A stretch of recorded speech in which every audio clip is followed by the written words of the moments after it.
Selamat malam. Assalamualaikum warahmatullahi wabarakatuh, Bapak Ibu. Waalaikumsalam warahmatullahi. Sebelum Waalaikumsalam. perkuliahan dimulai, alangkah baiknya kita berdoa terlebih dahulu. Berdoa menurut keyakinan masing-masing. Dimulai.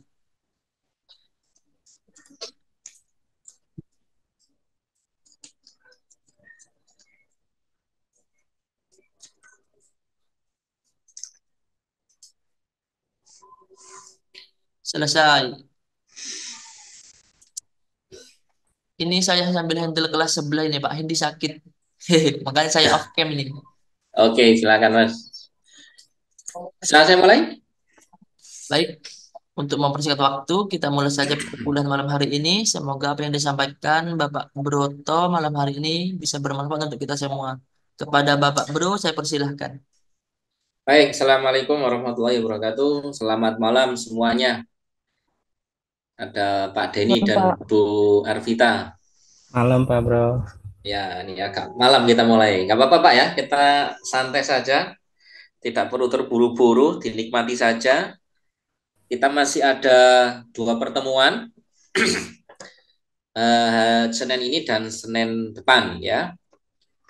Nah, kemarin kita sudah membahas tentang pre-processing di dalam web mining atau text mining. Di sana ada scaffolding, tokenizing, kemudian filtering, kemudian stemming. Nah, ini kita masuk ke studi kasusnya. Sebenarnya kemarin sudah sempat kita singgung, tapi kita review dulu untuk mengingat.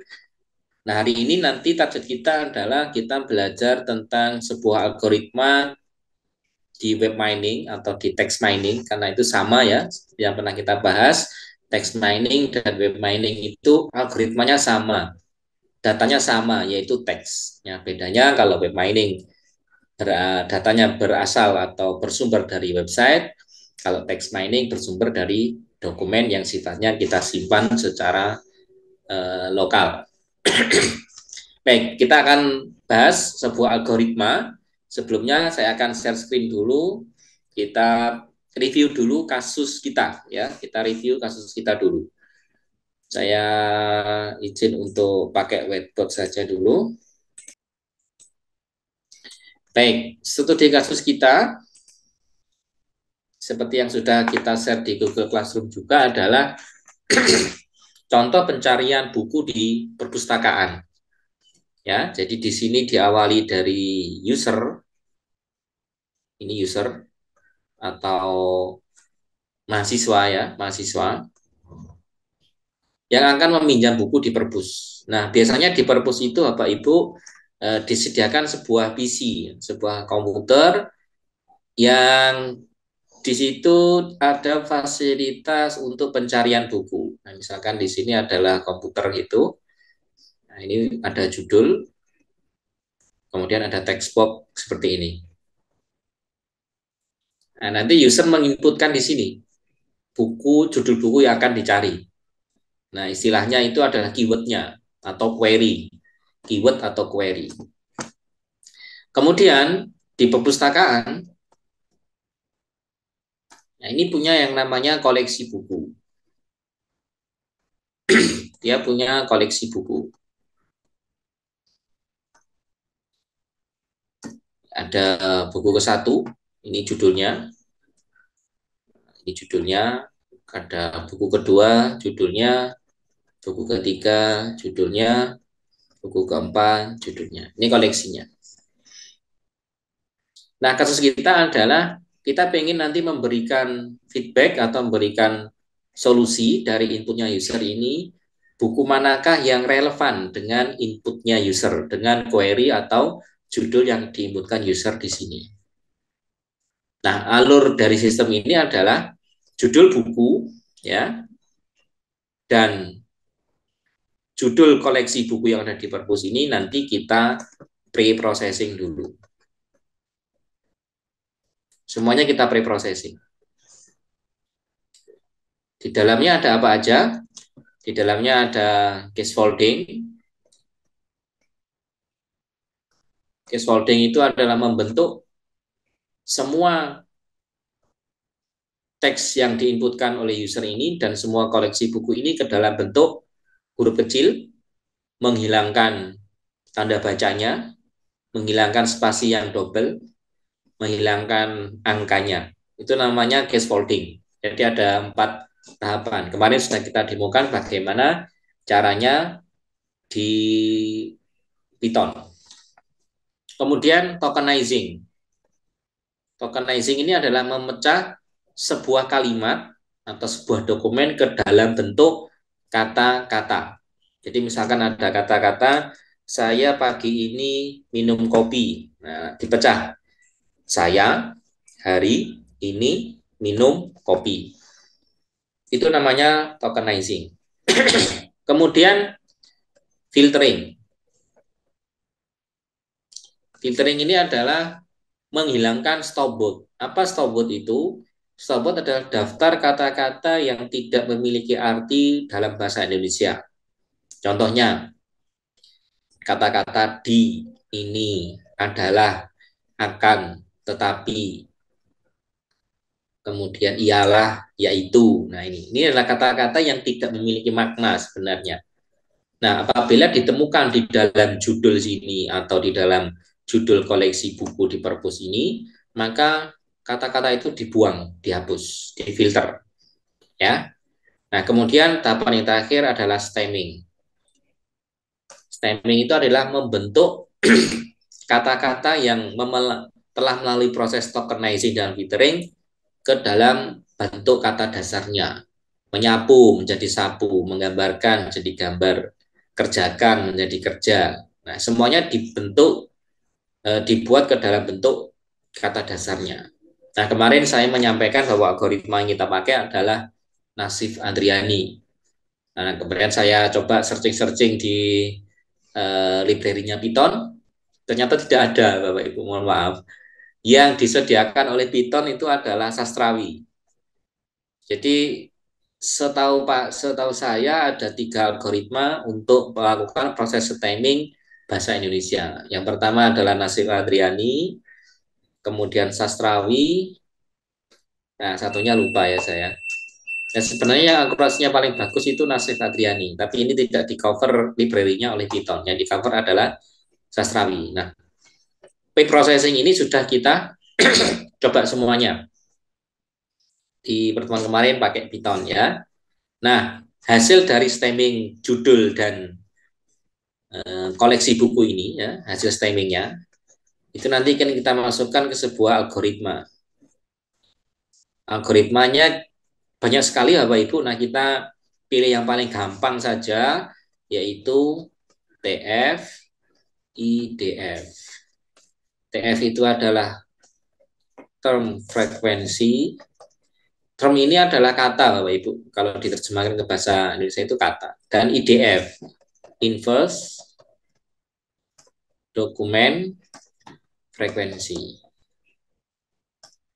Ini nama algoritmanya TF-IDF. Nah, dari algoritma TF-IDF ini nanti akan dihasilkan ranking, Bapak Ibu. Akan dihasilkan ranking. Jadi dokumen 1 itu nanti berapa nilainya, dokumen 2 berapa nilainya, dokumen 3 berapa nilainya, dokumen 4 berapa nilainya. Nah, nilai yang tertinggi nanti atau urutan ranking ini nanti akan diberikan kepada user atau mahasiswa yang mencari buku. Ini adalah alur dari studi kasus kita. Nah, sekarang kita lihat bagaimana studi kasus kita dan data-datanya. Saya izin share screen dulu untuk ini kita gambarnya ya, yang tadi kita jelaskan. Jadi judul buku yang diinput oleh mahasiswa dan daftar buku yang ada di perpus kita pre-processing dulu. Ada case folding, tokenizing, filtering, dan stemming. Kemudian kita pakai algoritma atau pemodelan TF-IDF. Nanti hasil akhirnya adalah daftar judul buku yang ditampilkan sistem ke mahasiswa. Nanti ini yang akan ditampilkan ke mahasiswa berdasarkan nilai yang paling tinggi. Nah, sekarang kita lihat contoh-contohnya, data-datanya. Baik, ini adalah teks yang diinputkan oleh mahasiswa ke dalam sistem. Ini adalah teksnya yang di sini ya Bapak Ibu ya. Judul bukunya diinputkan oleh mahasiswa. Nah, yang diinputkan adalah pengantar algoritma dan pemrograman teknik diagram alur dan bahasa basic dasar. Ini yang diinputkan oleh mahasiswa. Nah, di perpus itu punya koleksi tidak banyak, kita ambil 5 saja karena nanti kita kerjakan secara manual. Jadi ada judul buku yang pertama atau kita sebut dokumen yang pertama, pemrograman komputer. Dokumen kedua, pemrograman untuk bahasa pemrograman Visual Basic. Dokumen ketiga, pemrograman untuk sistem operasi. Dokumen keempat, pola pengenalan komputer. Dokumen 5, bahasa pemrograman. Baik, dari 5 dokumen ini atau 5 judul buku ini, nanti mana yang mendapatkan ranking pertama, kedua, dan seterusnya yang akan kita tampilkan kepada user atau mahasiswa. Nah, sebenarnya Bapak Ibu yang kita pakai tidak judul buku ya, yang lebih panjang. Misalkan apa itu ringkasan buku itu apa? Esensi ya, yang di bawah paling belakang itu di cover paling belakang buku itu. Sehingga teksnya panjang, tidak satu kalimat ini. Maka sebenarnya paling tepat disebut sebagai dokumen, bukan kalimat. Karena kalau dokumen itu terdiri dari beberapa paragraf. Nah, contoh kita yang pendek-pendek saja. Ada 5 dokumen. Nah, query dan dokumen atau judul buku yang ada di perpus kita pre-processing dulu. Nah, ini tokenizing. Ya, ini ada algoritmanya. Kita lihat hasilnya saja langsung. Pemrograman komputer menjadi pemrograman komputer. Sekaligus dibentuk ke huruf kecil. Pemrograman untuk bahasa pemrograman Visual Basic. Nah, jadinya seperti ini. Dipisah per kata atau per termnya. Pemrograman untuk sistem operasi. Pemrograman untuk sistem operasi. Dokumen yang keempat, pola pengenalan komputer menjadi pola pengenalan komputer. Dokumen kelima, bahasa pemrograman menjadi bahasa pemrograman. Baik, proses tokenizing selesai. Nah, sekarang kita masuk ke proses filtering. Menghilangkan kata-kata yang tidak memiliki makna. Kita lihat ya. Hasilnya saja langsung supaya cepat. Pemrograman komputer. Hasil tokenizingnya adalah pemrograman komputer. Nah, hasil filteringnya pemrograman komputer karena di sini tidak mengandung kata-kata yang tidak memiliki makna. Jadi Bapak Ibu kita harus punya database stop word ya dalam bahasa Indonesia. Itu kita simpan dulu, kita rekap dulu. Dan atau tetapi dan seterusnya itu kita simpan. Nanti kita bandingkan. Pemrograman ini ada di dalam data stop word enggak? Kalau enggak ada, lanjut. Tetap ya, dia tidak dihilangkan. Dokumen kedua, hasil tokenizingnya adalah pemrograman untuk bahasa pemrograman Visual Basic. Dan ini ada kata-kata untuk. Maka kata-kata untuk ini dihilangkan. Ini dihilangkan. Sehingga hasil filteringnya adalah pemrograman bahasa pemrograman Visual Basic. Jumlah katanya berkurang ya karena ada yang dihilangkan. Ini juga dihilangkan untuk dokumen yang ketiga. Baik, jadi ada 2 dokumen yang mengalami proses filtering, dokumen 2 dan 3 ya untuk kata untuk ini dihilangkan. Baik, kita lanjut ke proses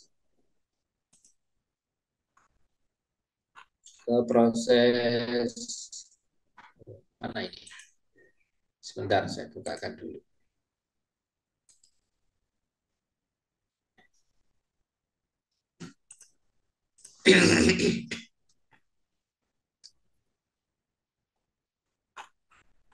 Ke proses timing.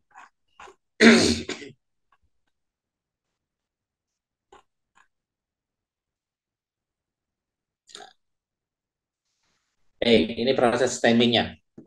Ini tidak kita perhatikan aja ya, kita skip aja nih, hapus suffix prefix pertahapannya kita hapus saja, kita skip, kita lewati, kita langsung ke hasil akhirnya.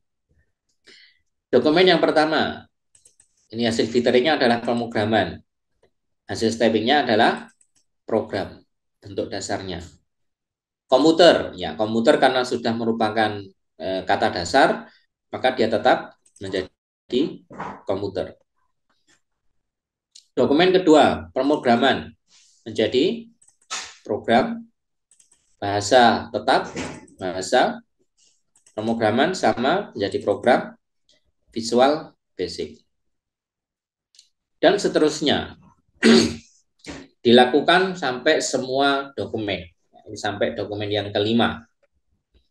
Nah, di sini Bapak Ibu kemungkinan akan terjadi kesalahan dan itu sangat sangat wajar. Ya, misalkan ada kata-kata menyapu menjadi nyapu, tidak menjadi, harusnya sapu menjadi nyapu. Nah, ini namanya ada loss, ada kekeliruan dalam proses stemming. Bagaimana jika ada kekeliruan? Ada dua pilihan yang bisa kita kerjakan. Yang pertama adalah kata-kata itu kita hapus. Jadi seperti filtering. Apabila terjadi kesalahan dalam pembentukan kata dasar, kata itu dihapus, dianggap tidak ada. Atau yang kedua, dan ini yang lebih masuk akal adalah dibiarkan seperti apa adanya. Artinya tidak perlu di stemming. Dibiarkan saja dalam bentuk hasil filteringnya. Misalkan Bapak Ibu ada kata-kata yang diadaptasi dari bahasa asing. Ya, misalkan kata-kata basic. Ini basic. Kalau dalam bahasa Indonesia harusnya apa basic gitu ya, pakai K, basic ya. Ini jadi seperti ini. Karena ini adalah saduran dari bahasa asing, maka dibiarkan saja seperti apa adanya. Tidak perlu kita lakukan proses stemming. Baik. Sehingga sekarang kita sudah bisa menemukan hasil akhirnya dalam bentuk stemming. Nah, baru kita masuk ke algoritma TF-IDF. Baik, kita lihat dulu hasil preprocessingnya. Query atau input user atau keywordnya adalah antar, algoritma, program, teknik, diagram, alur, bahasa, basic, dasar. Ini harusnya huruf kecil ya. Kemudian koleksi dokumennya, dokumen pertama atau judul pertama, program komputer, program bahasa. Dokumen kedua, program bahasa, program Visual Basic, dan seterusnya. Baik, ini adalah hasil dari preprocessing terhadap query dan koleksi dokumennya. Nah, kita masuk ke algoritma TF-IDF. Ini ada beberapa istilah yang kita kenalan dulu. Ya, yang pertama adalah term frekuensi. Term itu kata. Ya, jadi maksudnya adalah seberapa sering kata itu muncul dalam sebuah dokumen. Ya, saya ulangi lagi. Seberapa sering kata itu muncul dalam sebuah dokumen. Itu namanya term frekuensi. Nanti kita contohkan langsung pakai Excel saja supaya lebih memudahkan Bapak Ibu semuanya. Nah, ada 3 macam, tapi ini nggak perlu kita perhatikan ya. TF-IDF itu ada yang TF biner. Jadi kalau ada dikasih nilai 1, kalau tidak ada dikasih nilai 0. Atau TF murni atau raw TF adalah term frekuensi yang diberikan berdasarkan jumlah kemunculan satu term dalam sebuah dokumen. Contohnya, jika muncul 5 kali, maka kata tersebut akan diberi nilai 5. Ya, jadi diberi nilai apa adanya. Kalau yang pertama ini pokoknya ada dikasih nilai 1. Nah, nanti yang kita pakai yang atas saja. Baik, ini nggak usah kita perhatikan, nanti kita pakai yang biner. Jika itu muncul dalam sebuah dokumen, kita beri nilai 1, jika tidak muncul, kita beri nilai 0. Kemudian kita lanjut, setelah frekuensi adalah IDF, ya. Inverse Document Frequency, merupakan sebuah perhitungan dari bagaimana term didistribusikan secara luas pada koleksi dokumen yang bersangkutan. Nah, ini terlalu terminologi Bapak Ibu, ya. Nanti akan lebih jelasnya dengan menggunakan contoh. Jadi belajar langsung dari contohnya. Nah, rumusnya adalah log dari D. D itu adalah jumlah dokumennya dibagi dengan dokumen frekuensinya. Nah, kemudian ada pembobotan, TF weighting ya, itu adalah TF dikali dengan IDF. Baik, supaya lebih memudahkan Bapak Ibu, kita langsung pakai Excel saja untuk mengerjakan studi kasus ini. Jadi lebih mudah nanti kalau kita pakai Excel. Baik, ini adalah Excelnya. Bisa dilihat Bapak Ibu nih. Nah, ini cara pemecahannya pakai Excel. Ini mudah sekali. Nanti kira-kira OS-nya seperti ini saja. Jadi yang pertama adalah query. Ya, ini query. Ini adalah input user atau keywordnya. Semua kata-kata yang telah di pre-processing pada query atau keyword itu kita masukkan. Tadi ada kata-kata antar, algoritma, program, teknik, diagram, alur, bahasa, basic, dasar. Ini adalah query-nya. Nah, kita cari di dokumen pertama. Kata antar, saya share screen semuanya saja.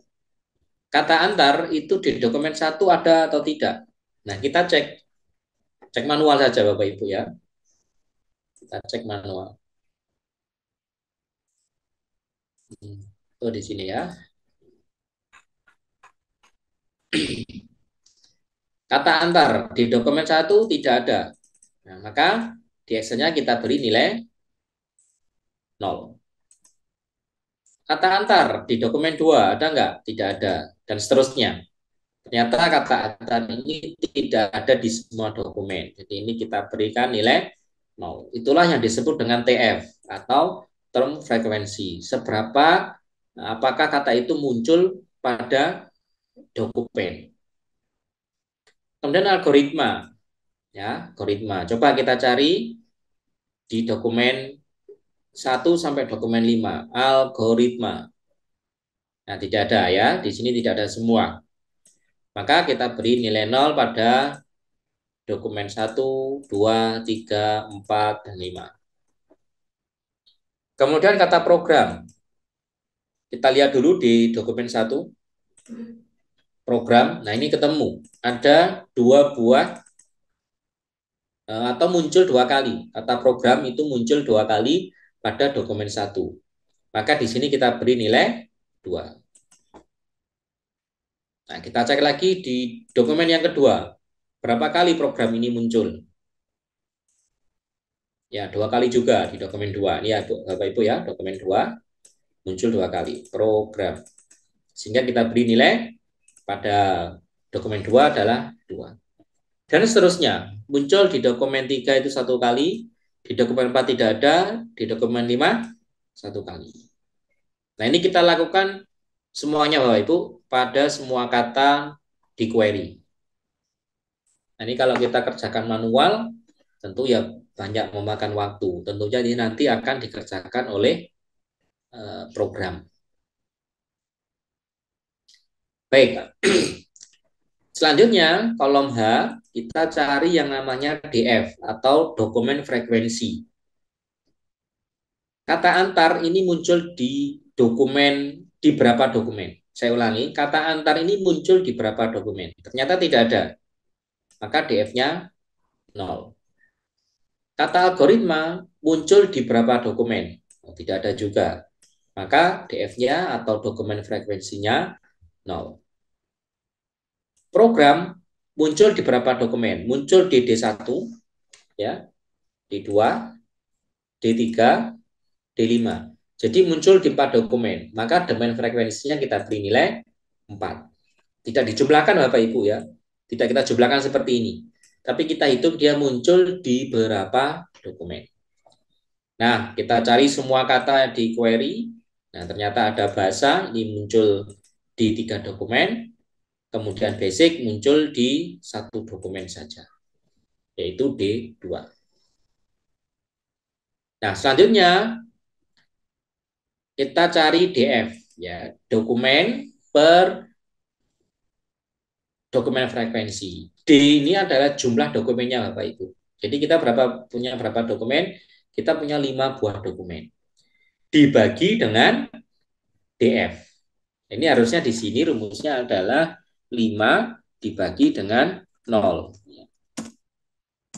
Ini tidak bisa ya, karena 0. Nah, ini yang bisa. Jadi rumusnya adalah 5 buah dokumen dibagi H7. H7 itu ini, DF-nya.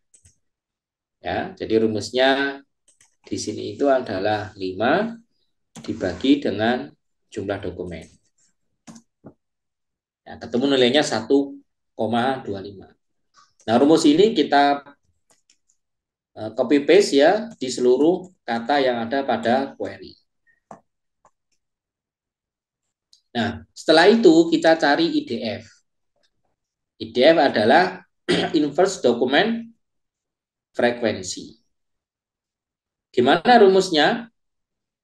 Rumusnya adalah log basis 10 dari D per F. Jadi log dari sini. Ini kalau kita tulis sama dengan, kalau di sini aja ya, sama dengan log dari dokumen per dokumen frekuensi. Jumlah dokumen per dokumen frekuensi. Nah, itu ketemunya.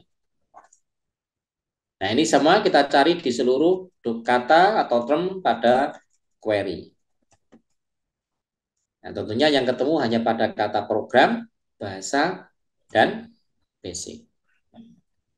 Kemudian kolom berikutnya, ini jadi rumusnya kita pecah-pecah loh. Itu sebenarnya rumusnya cuma satu ya. Tapi kita pecah-pecah supaya kita tahu tahapannya. Yaitu IDF plus 1. Nah, ini harusnya sama dengan kolom J ini ditambah 1. Terus seperti ini. Ini adalah IDF plus 1. Kalau kita sudah bisa menemukan IDF plus 1, sekarang kita cari bobot. Nah, bobot ini adalah angka terakhir, weight ya. Rumusnya adalah TF, ya ini TF, dikali IDF plus 1. Nah, ini kalau kita rumuskan sama dengan TF, ini dokumen pertama, berarti kita pakai yang ini. Ya, kalau saya ketikkan lagi, sama dengan dokumen yang pertama, kita pilih TF-nya, dokumen yang pertama, dikali dengan DF plus 1, dikali dengan ini. Itu hasil akhirnya. Seperti itu Bapak Ibu ya. Nah, kita cari di seluruh dokumen ini. Nah, jadi rumusnya adalah TF dikali IDF plus 1. Nah, setelah kita cari semua, nanti kita jumlahkan. Ini D1 ini kita jumlahkan gini. Nah, kita pakai sum saja di sini. Sum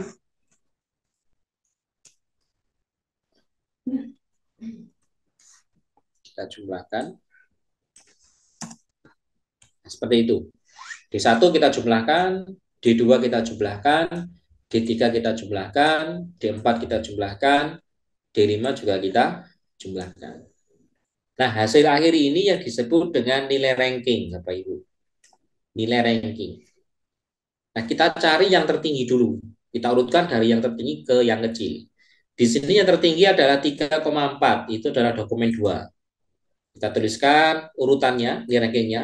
Ranking 1, dokumen 2, nilainya 3,4. Kemudian ranking 2, ini yang ada sama, D1 sama D5, nilainya 2,3 sekian-sekian. Kemudian dokumen yang ranking yang ketiga adalah dokumen ketiga dengan nilai 1, sekian-sekian. Dan dokumen yang keempat itu adalah D4, nilainya 0. Baik, ini adalah hasil dari TF-IDF. Hasilnya adalah perankingan. Sekarang coba kita tes Bapak Ibu ya. Urutan pertama adalah D2.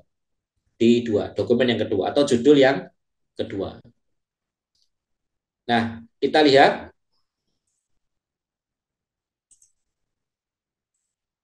di studi kasusnya. Kira-kira kalau input dari user adalah antar algoritma program teknik diagram alur bahasa basic dasar, maka yang sangat mendekati dengan judul itu adalah dokumen yang kedua, program bahasa program Visual Basic. Atau untuk memudahkan seperti ini aja Bapak Ibu, kita lihat teks aslinya dulu. Nah ini, input dari user adalah pengantar algoritma dan pemrograman teknik diagram alur dan bahasa basic. Maka dokumen yang paling relevan dengan input user adalah dokumen kedua, pemrograman untuk bahasa pemrograman Visual Basic. Ini sekilas kalau kita lihat kasat mata adalah sangat mirip. Betul ya? Kemudian dokumen yang paling tidak relevan itu adalah dokumen keempat, nilainya 0, sangat tidak relevan dengan input user. Sekarang kita lihat. Input usernya adalah pengantar algoritma dan pemrograman teknik diagram alur dan bahasa basic dasar. Nah, dokumen keempat adalah pola pengenalan komputer. Nah, ini kalau kita pahami, bayangkan saja Bapak Ibu ya, isi buku dari inputnya user sama isi buku dari dokumen yang keempat. Sangat tidak nyambung ya. Pola pengenalan komputer. Di sini bicara pemrograman, di sini bicara tentang pengenalan komputer.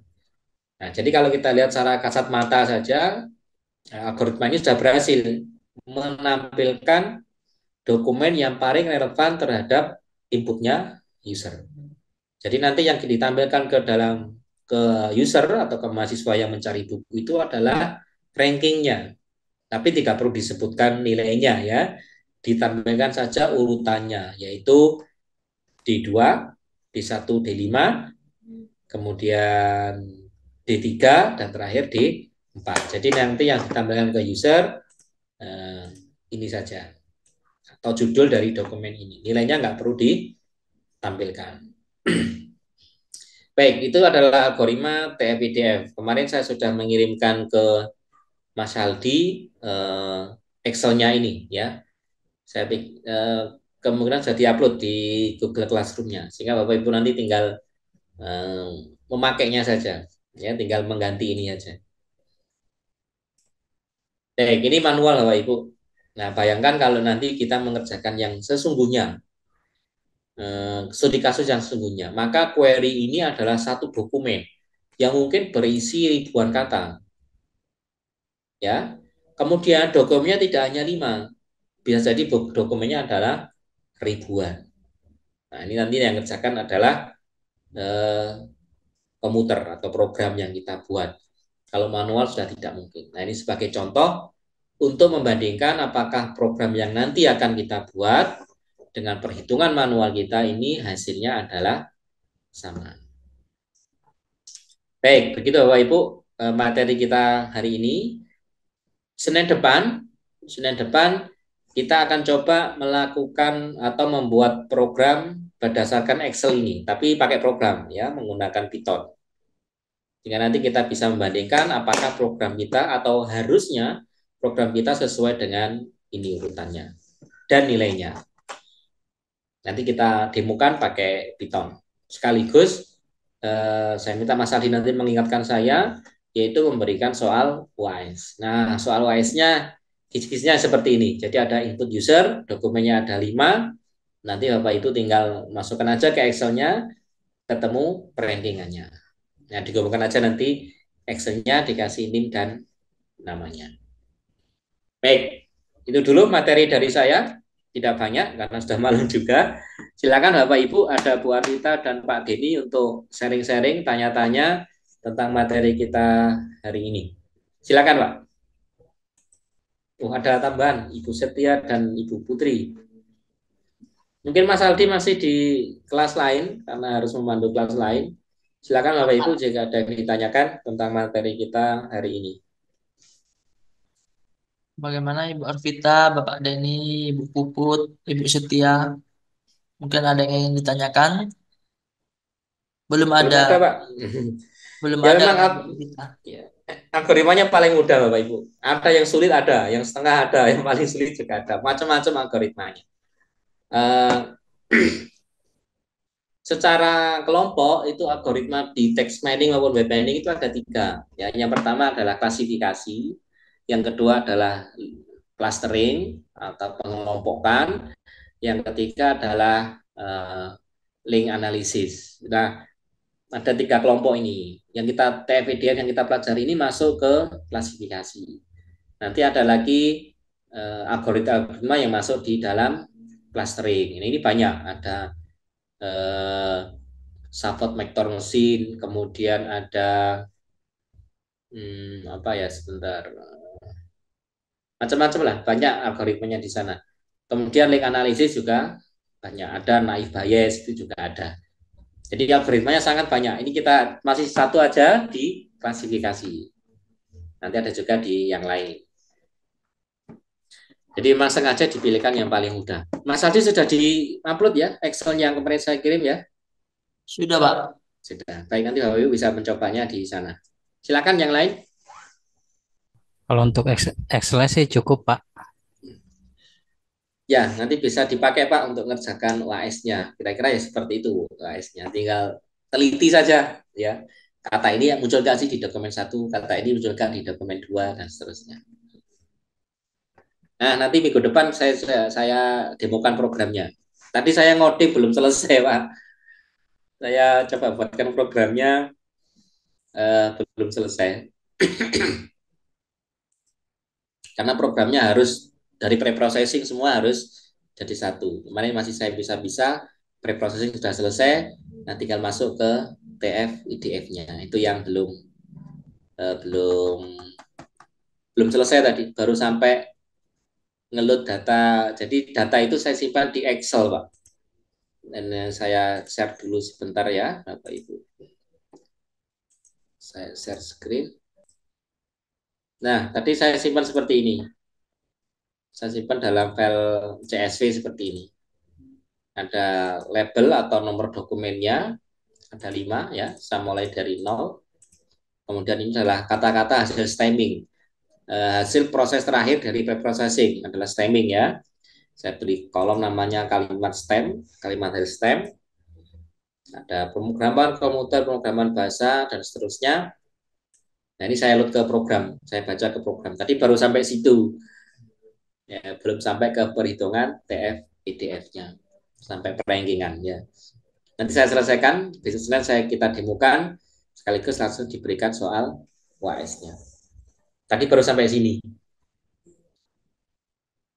Tapi ini pun saya tidak buat manual Bapak Ibu ya. Ini adalah hasil dari preprocessing itu yang kita demokan kemarin. Kita simpan ke file Excel, kemudian kita convert ke CSV. Jadi memang agak panjang di preprocessingnya. Kalau TF-nya tidak, mungkin hanya butuh 4-5 baris kode sudah selesai. Yang panjang ini adalah preprocessingnya. Seperti itu Bapak. Itu hasil programnya bisa diimport ke Excel gitu, Pak. Ya, jadi ada teks. Saya bukakan Pak ya. Agak lama ini tadi. Jadi hasil preprocessing itu nanti kita simpan ke Excel dulu atau CSV ya. Nanti setelah kita dapat file Excel CSV-nya, baru kita tarik lagi, kita import lagi ke program, kita masukkan ke TF-IDF. Karena kalau kita baca file teks susah, Pak. Jadi dari beberapa referensi itu disimpan di dalam file Excel. Jadi memang agak ribet. Bayangkan Bapak Ibu, file Excel ini adalah sebuah dokumen, bukan sebuah kalimat. Nah ini, dokumen yang pertama di sini adalah dokumen. Isinya nanti bisa ribuan kata. Dokumen kedua ini juga ribuan kata. Ini juga ribuan kata. Ini sebagai contoh saja. Misalkan file jurnal yang diterbitkan oleh kampus itu ya yang 8 halaman. Nah, itu kita preprocessing semua. Hasil terakhir dari preprocessing adalah stemming. Kita simpan dalam baris ini. Jadi barisnya nanti ya panjang, isinya teks, gitu. Teks yang panjang.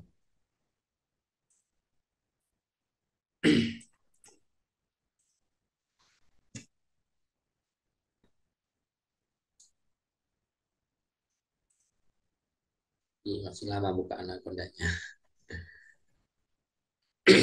Silakan Bapak Ibu yang lain. Jadi nanti Saya akan demokan setelah hasil stemmingnya ini bagaimana TF-nya di Python. Jadi ya kasus kita ini mirip-mirip dengan Google gitu ya, walaupun algoritmanya sangat jauh berbeda, tapi cara kerjanya sama. Silakan Bapak Ibu, jika ada yang ditanyakan atau didiskusikan. Untuk AS-nya nanti seperti itu ya, seperti ini ya, apa soalnya. Jadi saya berikan soal, sekaligus bisa dikerjakan langsung pakai file Excel-nya itu. Biasanya pengumpulan OS-nya bagaimana Mas Aldi? Kalau Di Google, pengumpulannya bebas sih Pak. Biasanya dikasih waktu 2 minggu. ya di Google Classroom gitu mengumpulkannya atau di gimana? Enggak, saya kasih link sendiri, Oh gitu. bukan di Terus nanti Classroom. nanti dibagi ke saya gitu ya.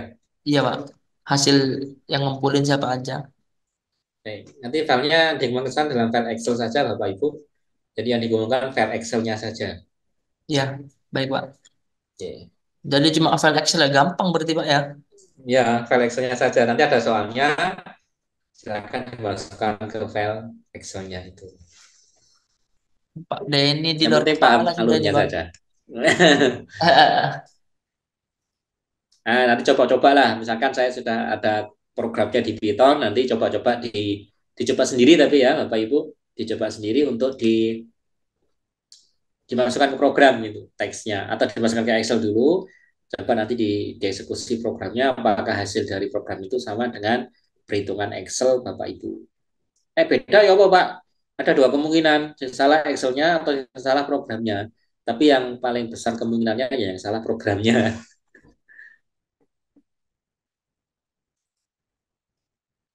Kecuali kalau Excel-nya itu panjang itu ya, terus kita harus membacanya satu persatu, satu dokumen ada 100 kata, itu sudah error nanti kalau kita melihat itu.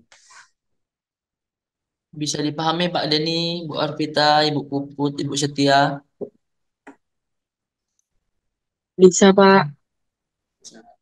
Sama isi cal. Alhamdulillah. Nah, kalau yang Sih gampang ikutnya ya Pak. Pak Pak Bro, nanti kalau emang ada buat pelatihan nggak apa-apa Pak, di-share Pak. Ya, iya Pak. Ini saya kemarin menjanjikan, nggak diingatkan Mas Aldi, lupa saya. Coding untuk apa ini? Untuk, tapi Yang sudah saya kirim Pak. lower case itu Pak. Iya, iya. Sudah saya share belum Mas Aldi kemarin? Belum lah. Lupa saya. Belum Pak. Belum Pak ya, lupa. Saya demokan aja dulu. Belum masih cal ya. Belum. Nanti saya kirimkan, tak buatkan dulu. Yang pre-processing kemarin ya Pak ya, karena itu yang sudah Ya betul selesai. itu Pak. Yang buat merubah huruf besar kecil gitu Pak. Ya, terus menghilangkan tanda baca, menghilangkan angka. Sampai kemarin sampai stemming juga Pak. Tapi pakai pakai sastrawi itunya. Apa? Algoritmanya. Baru nyoba dihilangkan angka aja sih Pak. Iya. Ini saya bukakan dulu. Memang agak agak berat, bukan agak berat, memang berat ini. Eh, Kalau install Python tuh paling enak ya diinstal semua library-nya, tapi yang resikonya berat load-nya. Kalau pengen agak ringan, kalau kita butuh baru kita install library-nya satu-satu.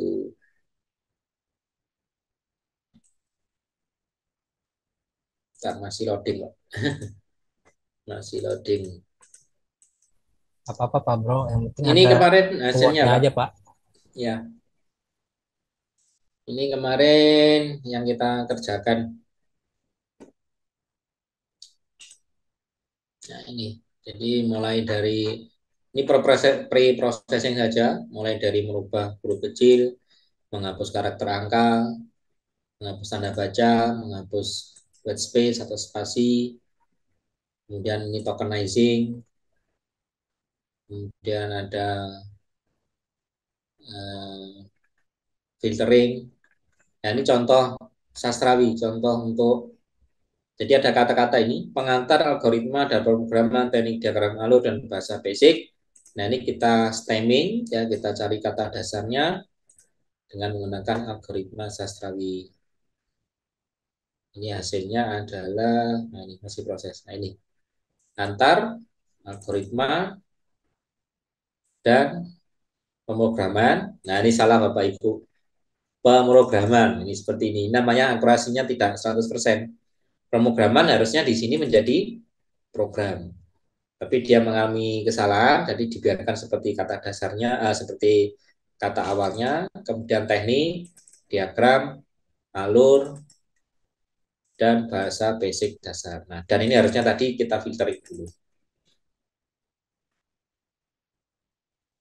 Nah, nanti kita lihat ini PDF-nya. Sama baru sampai ke menghitung frekuensi, kalau nggak salah.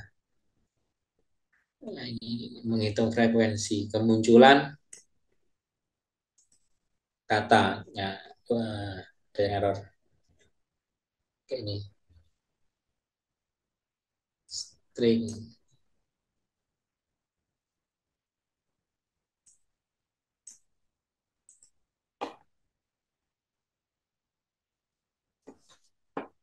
Ya, ada yang error. Nanti saya akan share lagi Bapak Ibu. Ini processingnya untuk PDF-nya. Nah, ini tadi belum terselesaikan, baru sampai import saja. Silakan Bapak Ibu, kalau ada diskusikan lagi. Bro, maaf Pak. Itu Bapak Ya, makainya apa ya? Kalau saya kan biasa waktu di pertemuan sama Pak Nurholis makainya yang visual code itu Pak. oh iya, saya pakai ini Pak, Spider itunya, ini Tapi ini untuk Spider umumnya sama Python. Pak tampilannya. Sama Pak, sama. Ya, kalau Python itu biasanya ada kode kita, kemudian ada konsolnya, namanya konsol. Nah, ini konsol. Ini untuk melihat hasilnya di konsol, ya, di file text. Nah, ada nanti eh, variable explorer. Ini nggak perlu sih. Sebenarnya saya senang lihatnya itu plot ini. Nah, plot ini adalah untuk melihat hasil program kita secara visual. Misalkan, sebentar jalan ya. Kemarin string not defined. OPIP-nya belum diinstal. Jadi plot ini nanti untuk melihat hasilnya secara visual. Jadi kalau kita di Python itu hanya 3 bagian saja Pak yang kita pakai. Ini adalah kita nulis kode programnya, ini adalah konsolnya untuk install library untuk melihat hasil eksekusi programnya, dan ini Maaf, adalah stop sharing ini. stop sharing. maaf, maaf. Sebentar. Ya. Jadi kalau di Python itu 3 ini Bapak Ibu bagian yang penting ya. Yang pertama ini adalah tempat kita menuliskan kode programnya. Kemudian konsol ini untuk menginstal library, melihat hasil eksekusi program. Nah, kemudian yang di atas ini adalah untuk melihat hasil eksekusi program dalam bentuk gambar. Ya, itu aja, Ibu. Editor apapun sama, secara garis besar bagian-bagiannya sama. Nah, di Python itu enaknya adalah kita bisa mengeksekusi per kode. Kalau kita run file, maka seluruh kode ini dijalankan. Tapi kalau ingin menjalankan per baris, nah ini bisa pakai yang ini. Ini run selection occurrence line. Jadi yang kita jalankan hanya ini aja. Ini untuk misalkan merubah ke huruf kecil. Ini menghilangkan angka 5-nya menjadi hilang. Ya, hasilnya langsung bisa kita lihat. Jadi ini adalah outputnya. Kita lihat di dalam konsolnya. Menghilangkan tanda baca ini. Seperti itu, Bapak Ibu. Jadi pakai editor apapun sama. Secara garis besar sama. Tidak masalah. Silakan Bapak Ibu, ada yang didiskusikan atau yang ditanyakan? Kalau tidak ada, saya pikir cukup Mas Aldi bisa di closing dulu. Baik, Kita Bang. ketemu lagi Oh, sudah Senin cukup depan. tanya. Sudah cukup tanya Pak Denny ini, Pak. Baik, karena sudah cukup perkuliahan malam hari ini kita bisa diakhiri. Tinggal pertemuan terakhir, Pak, ya, minggu depan, Pak, ya. Ya, mungkin nanti hari Sabtu atau Ahad gitu saya diingatkan Mas Aldi untuk memberikan UAS. ya soal UASnya. Oh, baik, Pak. Jumat atau Sabtu atau Ahad. Ya, boleh, boleh. Baik, Pak. Sudah cukup ya. Terima kasih Bapak Ibu dan Bapak Broto yang sudah bergabung pada malam hari ini. Semoga dapat dipahami dengan baik. UASnya bisa dikerjakan dengan baik nantinya. Semoga bermanfaat. Kita akan berjumpa di pertemuan terakhir minggu depan, Senin berikutnya. Sepertinya Senin minggu depan saya di Sumeneb, Pak. Ada acara keluarga di rumah. Nggak apa-apa, nanti dibuka aja dulu nggak apa-apa. Terus Ya, di saya handle tetap dari rumah. ya, siap. Baik, terima kasih Bapak Guru, Bapak Ibu semuanya. Selamat malam. Wassalamualaikum warahmatullahi wabarakatuh. Waalaikumsalam warahmatullahi Wassalamualaikum. wabarakatuh. Terima kasih Pak Bro, Mas Ikal. Terima Iya, kasih Pak sama-sama. Bro. Ya, Terima kasih Pak sama-sama. Adi. Sama-sama Ibu Arvita, Bapak Denny.